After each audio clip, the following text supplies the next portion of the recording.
안녕하세요. 메카닉코인 투자 더펄스노입니다. 오늘은 2024년 코인 대예언 최강의 미국 세력 코인베이스 리포트 한번 보겠습니다. 코인베이스는 다른 기관보다 훨씬 더 중요하기 때문에 오늘 영상은 정말 집중해서 보셔야 될 것 같습니다. 자, 코인베이스는 왜 중요하냐 했을 때 바이낸스가 힘을 잃었죠. FTX는 무너졌고, 그래서 현재 거래소 중에 가장 큰 힘을 가지고 있다 할 수 있고, 비트코인 현물 ETF 승인 후에는 수탁 서비스 업체로 기관의 99%가 코인베이스를 지목하고 있습니다. 그러니까 어마무시하게 커질 겁니다. 코인베이스가. 그래서 코인베이스 예측 보시면 첫 번째, 내년 상반기까지 비트코인 기관 관심입니다. 무슨 말인지 아시죠? 시장에 처음 진입하는 기관이 많은데 낯설은 다른 알트 할 바에 다 비트한다 이거죠. 그러고 반감기 이슈도 있고 전통 자산에 대해 오래 강세였고 내년까지 이어진다. 두 번째로는 인프라보다 D앱에 투자 집중해야 한다. 제 유튜브 메인에 있는 내용인데 똑같이 말하고 있죠. 그래서 많은 블록체인 인프라가 지난 2년간 완성되었고 이제 시장의 관심은 인프라보다 D앱으로 이동하고 있다. 그래서 D앱 투자 시 섹터를 구분하는 것보다 더 중요한 건 뭐다? 섹터별 시장 1위에 꼭 투자해라고 말을 하고 있습니다. 그래서 2004년 이후 6개의 소셜미디어 플랫폼이 있었는데 그 중에 어느 것도 페이스북만큼 크지 못했죠. 지금 한 이 정도 시점이란 말입니다. 그래서 이게 페이스북이고 이 주황색이 다른 거 베보 그리고 세 번째가 마이스페이스인데 얘가 페이스북에 비해서 좀 덜 같네?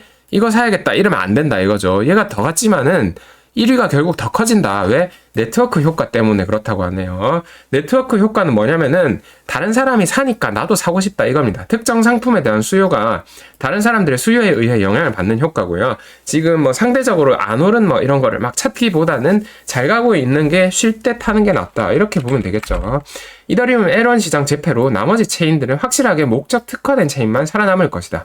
자, L1 시장이라고 했을 때는 다른 여러 가지 기억나는 체인들이 있겠죠. 저도 이런 체인들에 대해서는 항상 숏 강점을 말하고 있었고, 이 이더리움이 강해질수록 이제 이렇게 종합 백화점이라고 하죠. 모든 기능을 다 가지고 있는 이런 체인이 많을 필요가 없어요. 그러니까 나머지들은 특화된 형태로 살아남는 겁니다. 이뮤터블일 수도 있고, 아니면 빔 체인 이런 것도 있고, 아니면은 아발란체에 있는 기관 특화 체인 이런 것들. 그래서 다 각자 자기 체인의 목적을 확실하게 해야 살아남을 수 있다. 이렇게 되겠습니다.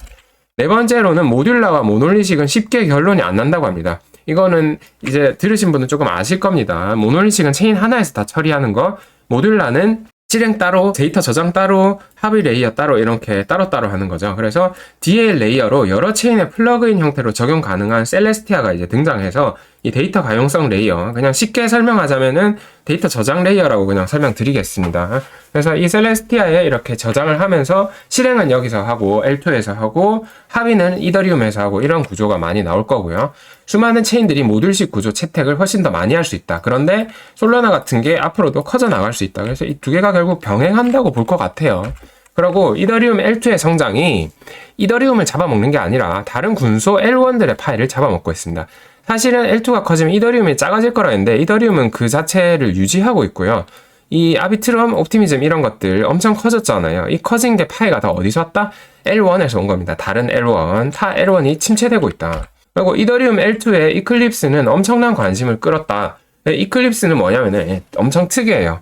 이더리움 위에 있는 레이어 2인데 솔라나 기반으로 만들어졌어요. 그래서 얘네 속도가 어마어마합니다. 아비트럼, 옵티미즘 이런 것보다 훨씬 더 빠르기 때문에 실행은 이 솔라나 기반에서 하고 셀레스티아의 데이터 저장, 이더리움에서 합의 이렇게 가는 체인으로 지금 나온 건데 찾아보니까 아직 제대로 출시는 안 한 것 같고요. 그래서 이클립스에 나오면 조금 주목은 해볼만 하겠네요. 그리고 RWA는 다음 분야에서 매우 중요한 분야가 될 거야. 콕 집어서 말해줬습니다. 그래서 메카닉 코인 투자 자산 토큰화 과정에서 RWA 아주 치밀하게 분석해서 설명드리고 있습니다. 2023년은 미국 국채를 중심으로 한 RWA 시장 성장이 있었는데 24년에는 사무신용, 보험, 탄소 배출권 같은 분야에서 성장 보일 거라고 하고 있습니다.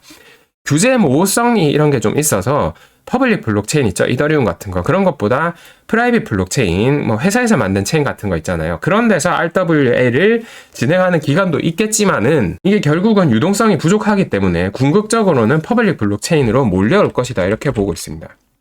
여덟 번째, 게임은 회복세이고 24년 1분기를 잘 지켜봐야 한다고 합니다.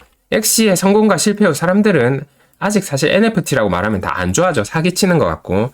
그래서 현재 소폭 게임에 대한 관심이 회복 중인데 24년 1분기에 AAA 게임이 많이 출시하기 때문에 해당 게임 출시 후 퍼포먼스를 지켜봐야 한다. 그래서 RW에 대해서는 긍정적으로 굉장히 평가했는데 게임에 대해서는 조금 지켜보자. 그래도 주목해야 된다고 특별히 지목은 하긴 했습니다. 그리고 여기 대핀 분산형 물리 인프라 네트워크는 강력한 섹터로 현재 패러다임을 위협할 것이라고 했습니다. 현재 패러다임이란 거는 현실에 존재하는 여러 가지 패러다임들을 말하고요. 우리가 생각하는 이거 AI 섹터에 들어가는 렌더나 아카시 같은 것도 여기 대핀에도 같이 들어가긴 합니다. 왜 그러냐 했을 때 GPU나 스토리지, 통신 하드웨어 같은 실제 이 물리적인 기능을 제공하는 거잖아요. 그래서 렌더도 그렇고 GPU를 공유하는 거니까 10번 24년 1월 비트코인의 매도 압력이 존재한다. 마운트 곡스, FTX 이런 건 다 아시니까 쉽게 보고 넘어가겠습니다. 24년 1분기 이더리움 댕콘 업그레이드 후 L2 프로젝트 성장할 것이다. 롤업들의 수수료가 2배에서 10배까지 저렴해진다고 했죠. 그리고 이더리움 MEV로 인한 비용이 매우 크고 이를 해결하기 위한 여러 개발이 진행 중입니다. MEV라고 했을 때 우리 흔히 하는 아비트리지 같은 것들 있잖아요. 그것도 MEV거든요. 이더리움 검증자들은 쉽게 아비트리지를 해요. 트랜잭션을 미리 볼 수 있으니까. 그런데 이런 아비트리지는 그냥 공식적으로 좀 인정하는 착한 MEV인데 나쁜 MEV가 있습니다. 뭐냐?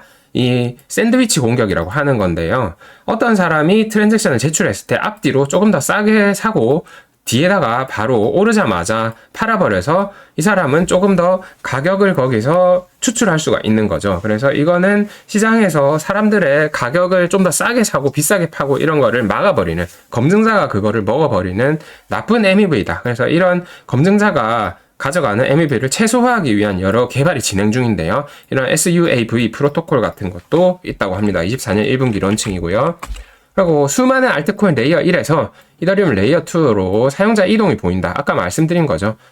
그리고 레이어 2의 승자 굳히기가 진행 중이다. 이게 아비트럼이고 이게 옵티미즘입니다. 그래서 유동성 대부분이 아비트럼 옵티미즘에 집중되고 GK 롤업 체인들이 아직 수수료나 속도에서 옵티미스틱 롤업에 비해 막 압도할 정도로 뚜렷하게 강점이 안 나오죠. 그리고 댕콘 업그레이드라는 게 사실 옵티미스틱 롤업에 대해서 조금 더 강하게 호재로 작용하거든요. GK 롤업들보다. 그러다 보니까 이 GK 롤업들이 얘네들을 이렇게 완전히 역전할 정도로 클지에 대해서는 조금 물음표를 보이고 있습니다. 코인베이스는. 신규 진입하는 L2들은 앞으로도 어려움을 겪을 거라고 했고요. 개발자 활동 측정에 문제가 있으면 새로운 기준으로 측정해야 한다고 했습니다. 우리 개발자 활동 지표 많이 보는데 그게 좀 이상하다고 하네요. 코드 커밋 이런 게 특별한 기능추가 없는 데일리 루틴인 경우가 있고 코드가 많은 게 오히려 코드를 잘 못 짜서 그럴 수 있다 이겁니다. 그리고 개발자 수가 많은 것도 그냥 멍청한 개발자들이 많을 수도 있는 거잖아요. 그래서 자기들이 새로운 기준을 했을 때는 베이스 체인이 최고더라. 코인베이스 레포트죠. 뭐 그런 얘기고요. 이거는 그냥 보고 넘어가면 될 것 같네요. 그래서 요약하자면은 상반기까지 비트코인의 기관 관심 고정이니까 아직 비트코인을 막 팔면은 안 된다. 조금 더 비트코인에 집중해야 되는 시기다 보고 있고요. 인프라보다 DApp 투자에 집중하라고 했고 섹터 1위 위주로 투자해라. 네트워크 효과. 마이스페이스 당할 수가 있다. 괜히 덜 오른 거, 주목 안 받은 거를 막 찾다가 마이스페이스에 투자할 수가 있습니다. 체인들은 특정 목적 특화된 체인 위주로 살아남을 것이고 이더리움 시장 지배, 솔라나에 대해서는 긍정적인 것 같아요. 이더 L2 성장은 다른 자발트 L1을 잡아먹고 있고 주목할 섹터는 RWA, 게임, 대핀이고 특히나 RWA랑 대핀 이쪽을 더 좋게 보고 게임은 조금 더 지켜보자 이렇게 말했습니다.